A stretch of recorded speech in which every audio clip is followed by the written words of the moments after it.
Channel sports টাইমে আমি আহমেদ শাফি আপনাদের স্বাগত জানাচ্ছি। চ্যাম্পিয়ন্স লিগ ফাইনালের কথা যখনই আসে, ফাইনালের রাতটি যেন রিয়াল মাদ্রিদ নিজের করে নেওয়ার এক অলিখিত নিয়ম করে ফেলেছে। Real Madrid champions league final খেলবে আর শিরোপা জিতবে না, তা কি করে হয়? রিয়াল মাদ্রিদ সর্বশেষ চ্যাম্পিয়ন্স লিগ ফাইনাল হেরেছিল 1981 সালে। এরপর রিয়াল মাদ্রিদ 8টি চ্যাম্পিয়ন্স লিগ ফাইনাল খেলেছে, জিতেছে সবগুলো। চ্যাম্পিয়ন্স লিগের সর্বোচ্চ সংখ্যক শিরোপাও রিয়াল মাদ্রিদের, রেকর্ড 14টি।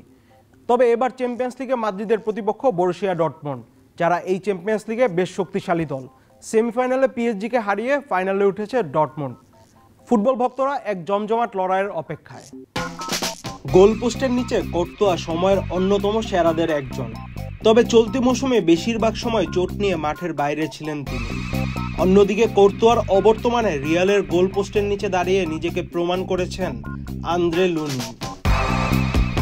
ফাইনালের আগে তাই কাকে খেলাবেন সেটা নিয়ে মধুর সমস্যাতেই পড়েছিলেন রিয়াল মাদ্রিদ কোচ। লুনিনের ফ্লু জ্বরে আক্রান্ত হয় আনচেলত্তির জন্য কাজটা সহজ হয়েছে। ফাইনালে কোর্তোয়াকে খেলানোর ব্যাপারে আনচেলত্তি বলেছেন, লুনিনের ফ্লু হয়েছে, সে অনুশীলন করতে পারেনি, সে দলের সঙ্গে যাবে তবে বেঞ্চে থাকবে, কোর্তোয়া এই ম্যাচে খেলবে।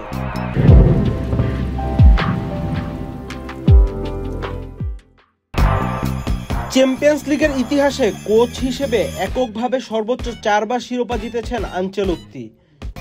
আজ জিতলে পঞ্চমবারের মতো এই শিরোপা উঠবে তার হাতে। তবে এ ফাইনালের লড়াই বিপজ্জনক, তা ভালোই জানা আছে ইতালিয়ান এই কোচের। ফাইনাল সবসময়ই ফাইনাল, এটা সবচেয়ে গুরুত্বপূর্ণ ম্যাচ এবং বিপজ্জনকও। ফাইনাল নিয়ে সতর্ক আনচেলত্তি অবশ্য নিজের দল নিয়ে দারুণ আত্মবিশ্বাসী। খেলোয়াড়দের উপর আমার বিশ্বাস আছে, আমি জানি তারা নিজেদের উজাড় করে দিবে। অন্যদিকে ডর্টমুন্ডের কোচ এডিন টেরজিক বলেছেন, আমাদের নিজস্ব গল্প আছে, গত বছর থেকে আমাদের উত্থান পতনের গল্প তৈরি হয়েছে। আমরা এমন এক দল যারা বছরের পর বছর লড়াই করে এগোচ্ছে। এ কারণেই এখন আমরা ফাইনালে এবং রিয়াল মাদ্রিদের মতো দলের বিপক্ষে খেলতে নামছি। এদিকে বরুসিয়া ডর্টমুন্ড চাইবে মৌসুমের শেষ ম্যাচটি নিজেদের করে নিতে। ডর্টমুন্ড লিজেন্ড মার্কুরিয়াসের হলুদ জার্সিতে এটিই শেষ ম্যাচ। ক্লাব লিজেন্ড রিওসের জন্য ডর্টমুন্ডের প্লেয়াররা নিজেদের উজাড় করে দিবে এবং চাইবে শিরোপা নিয়ে ঘরে ফিরতে। রিয়াল মাদ্রিদের ক্ষেত্রেও ব্যাপারটা তাই। রিয়াল মাদ্রিদ লিজেন্ড টনি ক্রুসেরও এটি ক্লাব ক্যারিয়ারের সর্বশেষ ম্যাচ। মাদ্রিদ প্লেয়াররা ক্রুসের জন্য হলেও এই ম্যাচটি জিততে চাইবে এবং শিরোপা নিয়ে তাদের লিজেন্ডকে বিদায় জানাতে চাইবে।